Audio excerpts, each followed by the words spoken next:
तो दोस्तों, आपका स्वागत है हमारे चैनल आयुषी राठौर पर। तो बढ़ते हैं कहानी की तरफ। दोस्तों, एक लड़का चाय और पकौड़े बेचने के लिए पटना के रेलवे स्टेशन पर ट्रेन का इंतजार कर रहा था। दरअसल दोस्तों, जो ट्रेन थी वह पटना से दिल्ली की तरफ जा रही थी।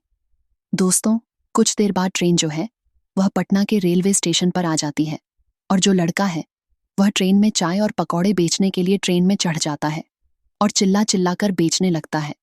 कहने लगता है कि चाय ले लो, चाय ले लो, पकौड़े ले लो, पकड़े ले लो। दोस्तों, इस तरीके से वह लड़का चाय और पकौड़े ट्रेन के अंदर बेचने लगता है। लेकिन दोस्तों, ट्रेन के अंदर जो यात्री बैठे हुए थे उनमें से कुछ लोग चाय खरीदते हैं तो कुछ लोग उसका गरम गरम पकौड़ा भी खरीदते हैं।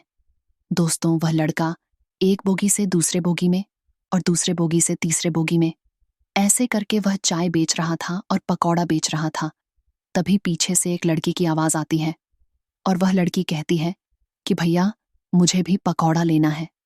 दोस्तों, वह लड़का जब पकौड़ा देने के लिए उस लड़की के पास जाता है और जब उसको पकौड़ा दे देता है, उससे पैसा ले लेता है, तो दोस्तों वह लड़का वहां से जाने लगता है। लेकिन दोस्तों, जब लड़की उस लड़के को देखती है, उसका चेहरा देखती है, तो वह एकदम से हैरान हो जाती है, क्योंकि दोस्तों वह लड़का कोई और नहीं था बल्कि जो लड़की पकौड़ा खरीदी थी उसी का तलाकशुदा पति था। दोस्तों, इन दोनों के बीच में 5 साल पहले तलाक हो चुका था, लेकिन आज 5 साल बाद जब वह लड़की अपने पति को इस हालत में देखती है तो दोस्तों वह एकदम से परेशान हो जाती है। दोस्तों, वह लड़का उस दिन लड़की को पहचान नहीं पाता है और ना ही उसका चेहरा देख पाता है, क्योंकि दो दोस्तों जो लड़की थी वह अपने चेहरे को दुपट्टे से ढकी हुई थी, जिस वजह से जो लड़का है उसका चेहरा नहीं देख पाता है।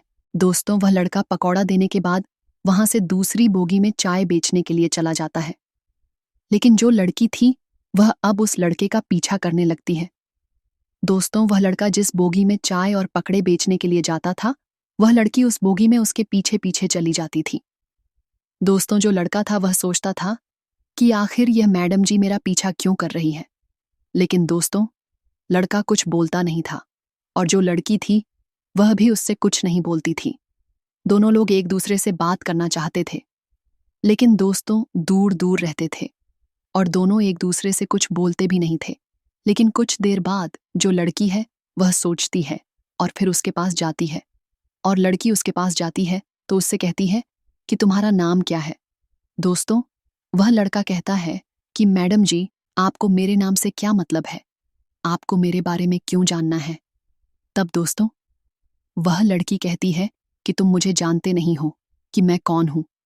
दोस्तों, वह लड़की और लड़के के बीच में बहुत सारी वहां पर बातें होती हैं, और जब दोनों के बीच में बहुत सारी बातें होती हैं तो जो लड़का है उसको पता चल जाता है कि जो लड़की है वह कोई और नहीं है बल्कि उसी की तलाकशुदा पत्नी है, जिसको वह अपने घर से लात मारकर निकाल दिया था। दोस्तों, जब उस लड़के को यह बात पता चलती है कि वह उसकी पत्नी है तो उसके पैरों तले जमीन खिसक जाती है। दोस्तों, उस दिन वह लड़की कुछ ऐसा काम कर देती है जिस वजह से ट्रेन के अंदर जितने भी लोग बैठे हुए थे सभी लोगों के आंखों में आंसू आ गए थे और सभी लोग फूट फूट कर रोने लगे थे। दोस्तों, वह लड़की अब एक एसडीएम बन गई थी और अपनी ट्रेनिंग को पूरा करने के लिए दिल्ली जा रही थी। तभी यह हादसा वहां पर ट्रेन के अंदर हो जाता है। दोस्तों, ये कहानी बहुत ही ज्यादा इंटरेस्टिंग है और दिल को छू जाने वाली कहानी है। तो आइए जानते हैं इस पूरी कहानी की सच्चाई इस वीडियो के माध्यम से।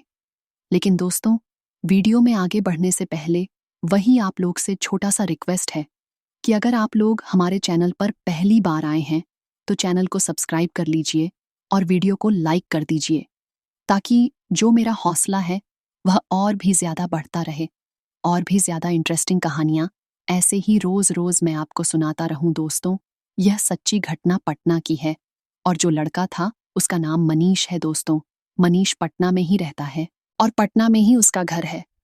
दोस्तों, मनीष पढ़ने में बहुत अच्छा लड़का था और जब उसका ग्रेजुएशन कंप्लीट हो जाता है तब मनीष के पिताजी उसकी शादी करवा देते हैं। दोस्तों, मनीष की शादी जिस लड़की से हुई थी उस लड़की का नाम दिव्या कुमारी होता है। दोस्तों, दिव्या भी पटना की रहने वाली थी और जहां पर मनीष का घर था उसके घर से 20 से 25 किलोमीटर की दूरी पर दिव्या का घर था। दोस्तों, दिव्या भी पढ़ने में बहुत अच्छी लड़की थी और पढ़ लिख कर वह कुछ बनना चाहती थी। लेकिन दोस्तों, दिव्या जो थी उसकी 4 बहनें थीं और दिव्या अपने घर में सबसे बड़ी लड़की थी, जिस वजह से दिव्या के जो पापा हैं वह दिव्या की शादी बहुत कम उम्र में ही करवा देते हैं। दोस्तों, जब दिव्या शादी करने के बाद मनीष के घर पर आती है तो दोनों लोग बहुत खुश थे, क्योंकि दोनों की शादी है वह घर वालों की मर्जी से हुई थी और दोनों लोग एक दूसरे को पसंद भी करते थे। दोस्तों, मनीष अपनी पत्नी को बहुत ज्यादा प्यार करता था, लेकिन दोस्तों कहते हैं ना कि प्यार उतना ही ज्यादा करना चाहिए जितना कि वह हजम कर पाए। नहीं तो अगर प्यार बहुत ज्यादा होने लगेगा तो वह हद से आगे बढ़ जाता है। दोस्तों, यही हाल हुआ था मनीष और दिव्या के साथ में। दोस्तों, जो मनीष के पिताजी थे उनकी एक चाय की दुकान थी और वह पटना रेलवे स्टेशन के बाहर ही अपनी चाय की दुकान लगाते थे और उनका जो बिजनेस है चाय और पकौड़ा बेचने का वह बहुत अच्छा खासा चलता था। दोस्तों, जो मनीष था वह भी उन्हीं के साथ दुकान पर रहता था और उनका हाथ बंटा आता था। और दोस्तों, अब इस तरीके से जो मनीष है वह शादी के बाद रोज अपने पिताजी के साथ अपनी दुकान पर जाने लगता है और जब दुकान बंद करता था तो रात को 8 बज जाते थे और 8 बजे के आसपास वह जो मनीष है वह अपने पिताजी के साथ अपने घर पर वापस चला आता था। दोस्तों, इस तरीके से इन दोनों की जिंदगी और सबकी जिंदगी गुजर रही थी। दोस्तों, इसी दौरान जो दिव्या थी, जब वह घर का सारा काम करके जब खाली हो जाती थी तो वह अपने मोबाइल फोन में बहुत ज्यादा व्यस्त हो जाती थी और अपने दोस्तों से बातचीत करने लगती थी।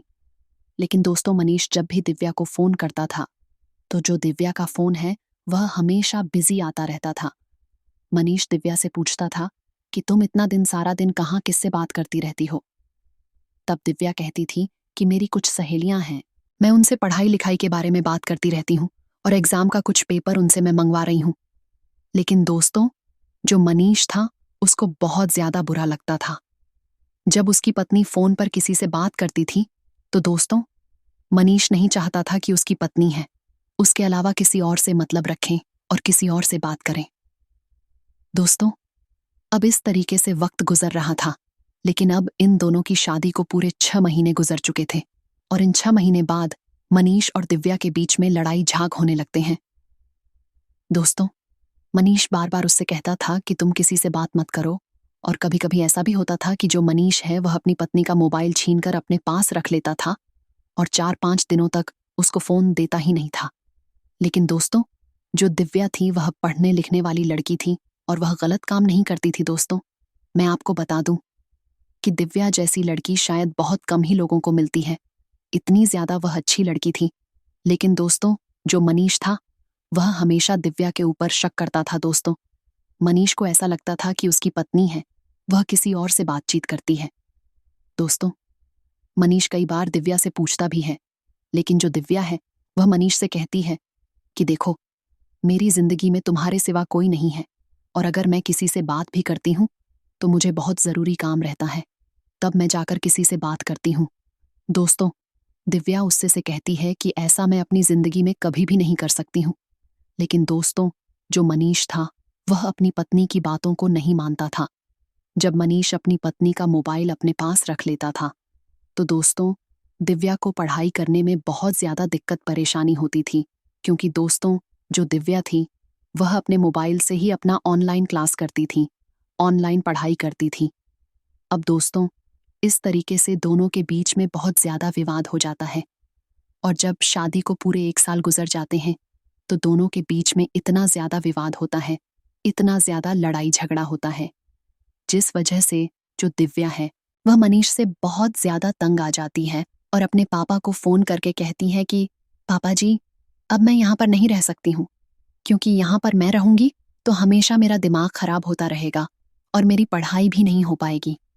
यहाँ पर मेरी जिंदगी एकदम बर्बाद हो जाएगी। हर किसी ना किसी बात को लेकर रोज लड़ाई झगड़े होते रहते हैं और रोज मेरा दिमाग टेंशन में रहता है। इसलिए पापा, मैं आपसे यही कहना चाहती हूँ कि मैं यहाँ पर अब नहीं रहना चाहती हूँ। मैं आपके पास आना चाहती हूँ और वहीं पर रहकर पढ़ना चाहती हूँ। दोस्तों, जब दिव्या के पापा उसकी बातों को सुनते हैं तब दिव्या के पापा दिव्या को बहुत ज्यादा समझाते हैं और कहते हैं कि बेटा देखो, शादी होने के बाद जो घर होता है वह ससुराल ही तुम्हारा घर है। अगर तुम ऐसा सोच रही हो कि वहां से तुम मेरे पास चली आओगी और पढ़ लिख कर कुछ बन जाओगी, उसके बाद तुम अपने ससुराल जाओगी, तो ऐसा नहीं होगा दोस्तों। उस दिन दिव्या के जो पापा हैं वह फोन करके मनीष को भी बहुत ज्यादा समझाते हैं और मनीष से कहते हैं कि बेटा दिव्या के साथ ऐसा मत करो, उसको पढ़ने दो, उसको पढ़ने में बहुत दिक्कत परेशानी होती है, वह अच्छे से पढ़ नहीं पाती। दोस्तों, जब मनीष को यह बात पता चलती है कि उसकी पत्नी है वह अपने पापा से शिकायत कर रही है उसकी, तो दोस्तों उस दिन मनीष जब अपनी दुकान से अपने घर पर शाम के समय में आता है तो दिव्या को गुस्से में बहुत ज्यादा मारने पीटने लगता है। जब मनीष दिव्या को मारने लगता है तो दोस्तों दिव्या को बहुत गुस्सा आ जाता है और दिव्या अपने कमरे में जाती है और 2-4 कपड़ा अपना पैक करती है और अपना कपड़ा जब पैक कर लेती है तो अपने पापा के घर वहां से गुस्सा होकर चली जाती है और मनीष से कहती है कि जिंदगी में कभी भी तुम्हारे दरवाजे पर कदम नहीं रखूंगी, और मनीष से यह भी कहती है कि आज के बाद से तुम्हारा हमसे कोई भी रिश्ता नहीं है। दोस्तों, इतना कहने के बाद जो दिव्या है वह अपने पापा के घर वहां से चली जाती है और अपना ससुराल छोड़ देती है। दोस्तों, अब जो दिव्या है वह अपने माता पिता के पास चली जाती है। तो दोस्तों, जो माता पिता होते हैं वह तो एक माता पिता ही होते हैं और माता पिता अपने बच्चों के साथ कभी भी गलत नहीं कर सकते हैं, चाहे उनके साथ कुछ भी क्यों ना हो जाए। अब दोस्तों, दिव्या के जो पापा थे वह भी बहुत ज्यादा मजबूर हो गए थे और वह भी कुछ नहीं बोल सकते थे, जिस वजह से दिव्या जो है वह अपने मम्मी पापा के घर पर रहने लगती है। और दोस्तों, दिव्या जब वहां पर 5 सालों तक रहकर खूब मेहनत करती है और खूब मन लगाकर पढ़ाई करती है। लेकिन दोस्तों, इन 5 सालों के अंदर दिव्या कई बार अपना एग्जाम देती है नौकरी के लिए और कई बार फेल भी हो जाती है। लेकिन दोस्तों, दिव्या हार नहीं मानती है। दोस्तों, मैं आपको बता दूं कि दिव्या पढ़ने में बहुत अच्छी थी और वह अपनी पढ़ाई को बहुत ज्यादा प्राथमिकता देती थी। उसका मन पढ़ाई में बहुत लगता था, जिस वजह से दिव्या के माता पिता भी उसको पढ़ने से मना नहीं करते थे और उसको पढ़ाई लिखाई करने के लिए छोड़ देते थे। तभी दोस्तों, एक दिन दिव्या के घर पर एक पोस्टमैन का लेटर आता है। जब दिव्या उस लेटर को पढ़ती है तो दोस्तों वह लोग बहुत ज्यादा फूट फूट कर उसके पूरे घर वाले रोने लगते हैं। दोस्तों, वह लेटर उसका ज्वाइनिंग लेटर था और वह एक एसडीएम बन चुकी थी। जब दिव्या अपने माता पिता को बताती है और जब उसके माता पिता को पता चलता है कि दिव्या का ज्वाइनिंग लेटर आया है, तब दोस्तों उसके घर में बहुत ज्यादा खुशी का माहौल छा जाता है। सभी लोग एकदम से खुश हो जाते हैं। दोस्तों, दिव्या के घर वाले कई भगवान से मन्नत भी मांगे थे कि जो दिव्या है उसकी नौकरी लग जाए। लेकिन जब दिव्या एसडीएम बन जाती है तो दोस्तों उसके गांव के लोग भी बहुत ज्यादा खुश हो जाते हैं और गांव के लोग सोचने लगते हैं कि चलो अच्छा ही हुआ कि हमारे गांव की जो एक लड़की है वह एसडीएम बन गई है और हमारे गांव का नाम जो है वो रोशन किया है। दोस्तों, इधर जो मनीष था उसकी जिंदगी एकदम से बदतर हो चुकी थी, क्योंकि जब दिव्या अपना ससुराल छोड़कर अपने माता पिता के पास चली आई थी तो दोस्तों उस दिन के बाद से जो मनीष था वह बहुत ज्यादा टेंशन में रहने लगा था। मनीष अपने पापा की दुकान पर जाता भी नहीं था, वह दुकान भी छोड़ दिया था और दिन रात घर पर पड़ा रहता था, दोस्तों के साथ घूमता फिरता रहता था। दोस्तों, एक तरीके से देखा जाए तो मनीष को यह बात हजम नहीं हो रही थी कि उसकी पत्नी को छोड़कर चली गई है। लेकिन दोस्तों, तभी एक दिन मनीष के जो पापा जी हैं उनकी तबीयत खराब होती है और उनकी मृत्यु हो जाती है और वह इस दुनिया को छोड़कर चले जाते हैं। दोस्तों, मनीष अपने माता पिता का इकलौता लड़का था, जिस वजह से जो मनीष है वह अपनी माँ को लेकर अपने घर पर रहने लगता है, अकेले पड़ जाता है। और दोस्तों, उसकी जो दुकान थी उसको भी चलाने वाला कोई नहीं था, जिस वजह से मजबूरी में अपने घर का खर्च निकालने के लिए और अपनी बुजुर्ग माँ की देखभाल करने के लिए मनीष अपने पापा की चाय और पकौड़े की दुकान को चलाने लगता है। दोस्तों, अब मनीष अपनी बूढ़ी माँ के साथ दुकान पर जाने लगता है और जो उसकी माँ है वह पकौड़े बनाती थी और चाय बनाती थी और जो मनीष था वह स्टेशन पर ले जाकर चाय ट्रेन के अंदर बेचा करता था। दोस्तों, इस तरीके से मनीष की जिंदगी गुजर रही थी। लेकिन इधर जब दिव्या एसडीएम बन जाती है तब अपनी ट्रेनिंग को पूरा करने के लिए वह दिल्ली जा रही थी। दोस्तों, जब दिव्या पटना के रेलवे स्टेशन पर बैठकर ट्रेन का इंतजार कर रही थी, जब ट्रेन आती है, जब वह ट्रेन के अंदर बैठ जाती है, तभी दोस्तों जो मनीष है वह पकौड़ा और चाय बेचने के लिए स्टेशन पर जाता है और उसी ट्रेन के अंदर चाय बेचने के लिए चढ़ जाता है। दोस्तों, मनीष एक बोगी से दूसरी बोगी में चाय बेचकर ऐसा करके वह आगे की तरफ बढ़ रहा था। कुछ लोग उसकी चाय खरीदते हैं तो कुछ लोग उसका पकौड़ा खरीदते हैं, लेकिन जैसे ही जो मनीष है एक बोगी से दूसरी बोगी में जाता है, तभी दोस्तों पीछे से एक लड़की की आवाज आती है और लड़की कहती है कि भैया, मुझे भी पकौड़े लेना है, मुझे भी दे दो। दोस्तों, मनीष जब पीछे मुड़कर आता है, उस लड़की को पकौड़ा देता है और उससे पैसा लेकर वहां से जब जाने लगता है, दोस्तों वह लड़की कोई और नहीं थी बल्कि वह लड़की दिव्या थी जो वहां पर बैठी थी। और जो दिव्या थी वह अपने दुपट्टे से अपने चेहरे को ढकी हुई थी। लेकिन जब दिव्या मनीष को इस हालत में देखती है, चाय और पकड़े बेचते हुए, तो दोस्तों उसके मन में तरह तरह की बातें चलने लगती हैं। दिव्या सोचने लगती है कि आखिरकार इसकी जिंदगी में ऐसा क्या हो गया है कि यह यहाँ पर चाय बेच रहा है। ये तो पहले बहुत फैशनेबल लड़का था, बाइक से घूमता फिरता रहता था, लेकिन यहाँ पर चाय क्यों बेच रहा है? आखिर इसकी जिंदगी में ऐसा क्या हो गया है? दोस्तों, यही जो बात है वह दिव्या के मन में बैठ जाती है और दिव्या इसी बात का जवाब जानने के लिए मनीष के पीछे पीछे जाने लगती है। दोस्तों, जो मनीष था वो एक बोगी से दूसरी बोगी में जाता है चाय बेचने के लिए, तो दिव्या उसके पीछे पीछे उस बोगी में पहुंच जाती है। दोस्तों, मनीष कई बार सोच रहा था कि मैडम जी उसके पीछे पीछे क्यों आ रही हैं, लेकिन मनीष उनसे कुछ बोलता नहीं था। दोस्तों, दिव्या भी उनसे बात करना चाहती थी मनीष से, लेकिन दिव्या को कुछ समझ में नहीं आ रहा था, जिस वजह से दिव्या जो है वह उससे बात नहीं करती है और देखते ही देखते पूरे 20 मिनट का वक्त गुजर जाता है। तब दोस्तों जो दिव्या है वह हिम्मत जुटा है और उसके पास जाती है और उससे कहती है कि तुम्हारा नाम क्या है। पहले वह उसके सामने ऐसे दिखाती है कि वह अनजान है, उसको जानती नहीं है। तब दोस्तों मनीष कहता है कि मैडम जी, मेरा नाम जानकर आप क्या करोगे? तब दोस्तों दिव्या कहती है कि देखो, तुम मुझे नहीं जानते हो, लेकिन मैं तुमको जानती हूं। तुम बताओ, तुम्हारा नाम क्या है और तुम कहाँ के रहने वाले हो? दोस्तों, मनीष जो है वह अपना नाम और पता बताता है। तब दिव्या उससे कहती है कि तुम्हारे पापा यहाँ पर चाय और पकौड़ा बेचते थे, लेकिन अब तुम क्यों बेच रहे हो? तुम्हारे पापा कहाँ हैं? दोस्तों, जब मनीष इस बात को सुनता है तब उसको बहुत ज्यादा शौक लग जाता है।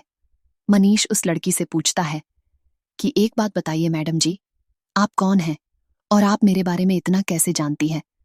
आप मेरे पापा के बारे में कैसे जानती हैं?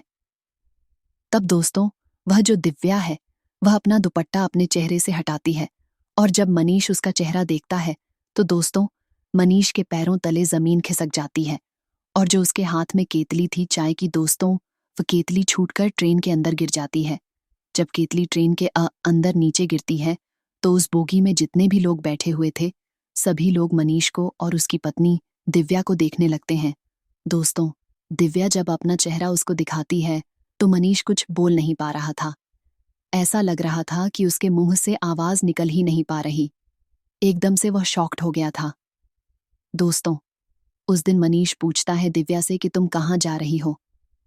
तब दिव्या कहती है कि मैं अपनी ट्रेनिंग पूरा करने के लिए जा रही हूँ। मैंने एग्जाम दिया था और वह एग्जाम मैंने पास कर लिया है।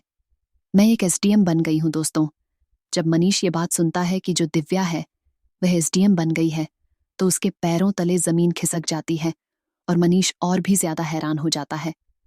तभी जो दिव्या है वह मनीष से पूछती है कि तुम्हारे माता पिता कैसे हैं और तुम कैसे हो? तब दोस्तों मनीष कहता है कि मैं तो ठीक हूं, मेरी हालत तो तुम देख ही रही हो, लेकिन तुम्हारे जाने के बाद मेरे पिताजी गुजर गए और मैं अपनी माँ के साथ अकेले यहीं पर रहता हूं। और तुम तो जानती हो कि मेरे पापा की जो दुकान थी चाय और पकौड़े बेचने की, अब मजबूरी है। मेरी उसी दुकान को मैं चलाता हूं और मैं और मेरी माँ वहां पर काम करते हैं और यहीं पर हम लोग रहते हैं। इसलिए मैं यहाँ पर चाय और पकौड़ा बेचता हूँ, जिससे हमको कुछ पैसा मिल जाता है और उस पैसे से मैं अपने घर का खर्च चलाता हूँ, अपनी माँ की देखभाल करता हूँ। दोस्तों, जब दिव्या को ये बात पता चलती है कि मनीष के पापा की मृत्यु हो चुकी है तो दोस्तों उसी दिन वहां पर बैठी हुई थी और बोगी में सभी लोग उसको देख रहे थे और जो दिव्या है उसकी आंखों से आंसू गिरने लगते हैं और वह फूट फूट कर रोने लगती है, क्योंकि दोस्तों जो मनीष के पिताजी थे वह दिव्या को बहुत ज्यादा मानते थे और उस घर में इकलौते वह मनीष के पिताजी थे जो दिव्या को बहुत ज्यादा मान सम्मान करते थे और उसको लक्ष्मी की तरह मानते थे। लेकिन जब दिव्या को पता चलता है कि उसके पापा की मृत्यु हो गई है, तब दोस्तों दिव्या मनीष से कहती है कि मैं तुम्हारे माँ से मिलना चाहती हूँ, तुम्हारी माँ कहाँ है। उसके बाद दोस्तों जो दिव्या है वह ट्रेन से उतरती है और मनीष के साथ उसके दुकान पर चली जाती है और फिर उसके माँ से मिलती है। दोस्तों जब मनीष की माँ दिव्या को पूरे 6 सालों के बाद देखती है तो दोस्तों उनकी आंखों में आंसू आ जाते हैं। वह बहुत ज्यादा बुजुर्ग हो चुकी थी और वह दिव्या से कहती है कि दिव्या बेटा देखो, जो गलती हुई है उसको भूल जाओ। दोस्तों मनीष की माँ उस दिन उससे कहती हैं कि देखो, हमारी उम्र बहुत ज्यादा बीत चुकी है और मैं इतनी सी उम्र में मैं बहुत ज्यादा तजुर्बा देखी हूँ, बहुत सारे लोगों का तलाक होता हुआ देखे और बहुत कुछ देखी हूँ अपनी जिंदगी में। इसलिए मैं चाहती हूँ कि तुम मनीष के साथ रहो, नहीं तो उसकी जिंदगी बर्बाद हो जाएगी। जब तुम उसके साथ थी, मनीष के तो देखो, वह कितना अच्छे से रहता था और अच्छा दिखता था, लेकिन अब देखो, इसकी शक्ल देखने लायक भी नहीं बची है। दोस्तों मैं आपको बता दूं कि मनीष की जब शादी हुई थी तो उस समय वह बहुत हट्टा कट्टा था, दिखने में बहुत अच्छा लगता था। लेकिन जब दिव्या उसको छोड़कर चली गई थी तो मनीष का जो शरीर है वह एकदम से गल चुका था, एकदम से वह दुबला पतला हो गया था। दोस्तों उस दिन जो है वह मनीष की माँ से बहुत ज्यादा बातचीत करती है और फिर मनीष की माँ से कहती है कि माँ जी अभी मैं यहाँ से जा रही हूँ, कहीं मुझे ट्रेनिंग देना है और मैं एक SADM बन गई हूँ। दोस्तों जब मनीष की माँ सुनती है कि उसकी बहू जो है SDM बन गई है तो दोस्तों वह बहुत ज्यादा खुश हो जाती है।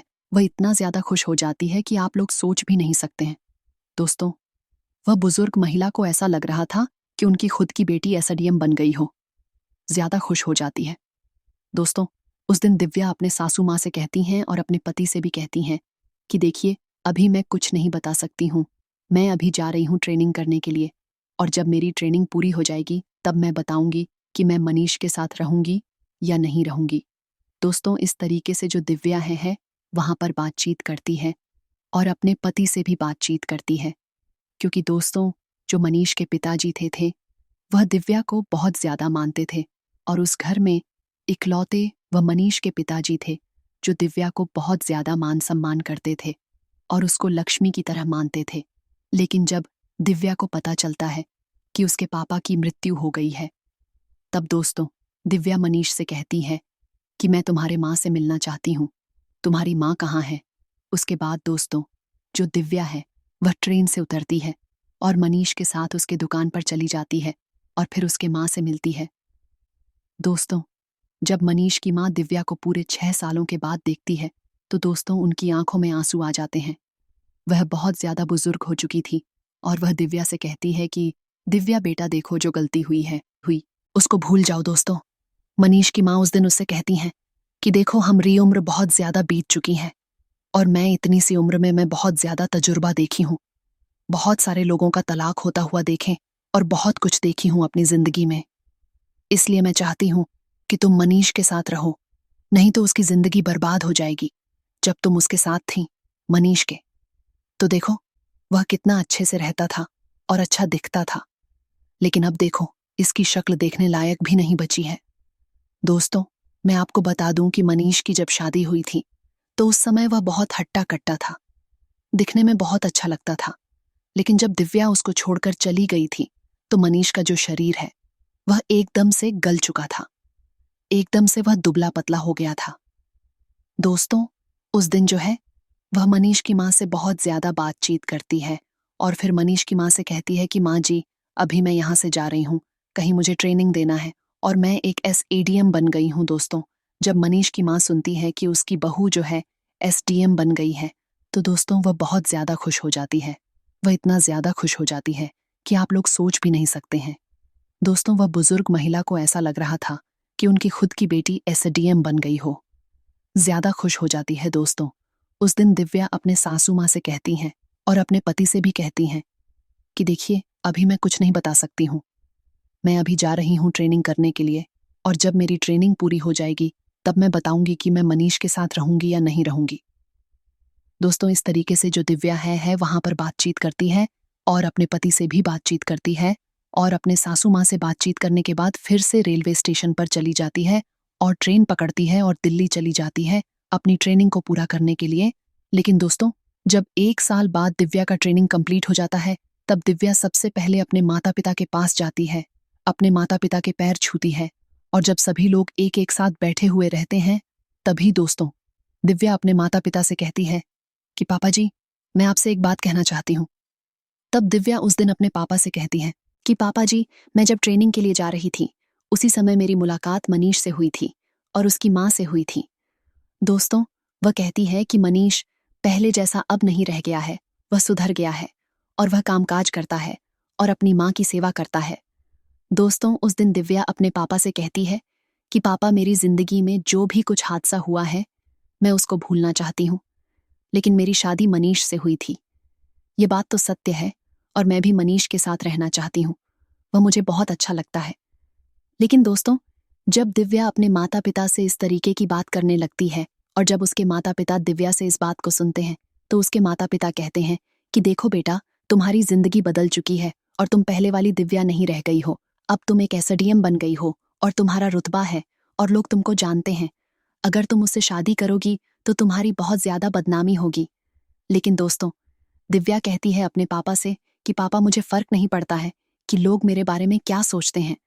जब आपने मेरी शादी उससे करवाई थी, तो अब आप मुझे उसके साथ रहने के लिए क्यों मना कर रहे हैं। दोस्तों, इस तरीके से जो दिव्या है अपने माता पिता को बहुत ज्यादा समझाती है और अपने माता पिता से बहुत ज्यादा बातचीत करती है और अपने माता पिता को मना लेती है। दोस्तों, दिव्या की माँ और उसके पापा और दिव्या की जो तीनों बहनें थीं, वह सभी लोग एक जगह पर बैठे हुए थे। तभी जो दिव्या है वह अपने फोन से मनीष को फोन करती है और कहती है कि मनीष, मेरे पापा तुमसे मिलना चाहते हैं, तुमसे बातचीत करना चाहते हैं। तब दोस्तों, मनीष दिव्या से कहता है कि ठीक है, मैं कल तुम्हारे घर पर आऊंगा और तुम्हारे पापा से बातचीत करूंगा। दोस्तों, अगले दिन जो मनीष है वह अच्छे से कपड़े पहनकर तैयार होकर दिव्या के घर पर जाता है। तब दोस्तों, दिव्या के माता पिता मनीष को बहुत ज्यादा समझाते हैं और कहते हैं कि बेटा देखो, हमारी लड़की बहुत अच्छी है और इसके साथ कभी भी तुम गलत व्यवहार मत करना। जैसा तुम पहले करते थे वैसा तो तुम बिल्कुल भी मत करना। अगर तुम मेरी बेटी को खुश रख सकते हो तो बताओ, तभी मैं दिव्या को तुम्हारे साथ भेजूंगा, नहीं तो मैं उसकी दूसरी शादी करवा दूंगा। दोस्तों, उस दिन जो मनीष है दिव्या के माता पिता से कहता है कि पिताजी, जाने अनजाने में मुझसे बहुत बड़ी गलती हो गई थी, लेकिन अब मैं वैसी गलती जिंदगी में कभी भी दोबारा नहीं करूंगा और दिव्या के साथ कभी भी गलत व्यवहार नहीं करूंगा। दोस्तों, मैं आपको बता दूं कि दिव्या के पापा भी सोच रहे थे कि चलो अच्छा ही हुआ कि जो दिव्या है वह मनीष के साथ रहने के लिए राजी हो गई है, क्योंकि दोस्तों गांव में जो लोग थे वह गांव में तरह तरह की बातें करते रहते थे कि दिव्या भले ही एसडीएम बन गई है, लेकिन उसका पति जो है वह उसको तलाक दे दिया है क्योंकि उसका चाल चलन ठीक नहीं था। वह बहुत लोगों से बातचीत करती रहती थी।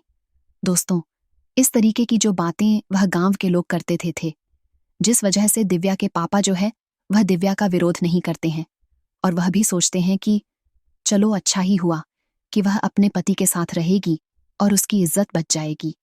दोस्तों, उस दिन के बाद से दिव्या अपनी ड्यूटी करने के लिए जहां पर उसकी ज्वाइनिंग लगी हुई थी वहां पर वह ड्यूटी करने लगती है और वहां पर मनीष को और उसकी माँ को अपने साथ रख लेती है और उसकी जो चाय और पकौड़े की दुकान थी उसको बंद करवा देती है। दोस्तों, इस तरीके से दिव्या और दिव्या का पति और उसकी जो सास थी वह तीनों लोग हंसी खुशी रहने लगते हैं और मनीष के साथ उसकी माँ भी खुशी खुशी रहने लगती है। तो दोस्तों, ये थी आज की कहानी। आपको कैसी लगी हमें कमेंट बॉक्स में जरूर बताइएगा। फिलहाल आज के इस वीडियो में इतना ही। वीडियो पसंद आया हो तो वीडियो को लाइक और चैनल को सब्सक्राइब जरूर करिएगा। आप सभी लोग का बहुत बहुत धन्यवाद। जय हिंद, जय भारत।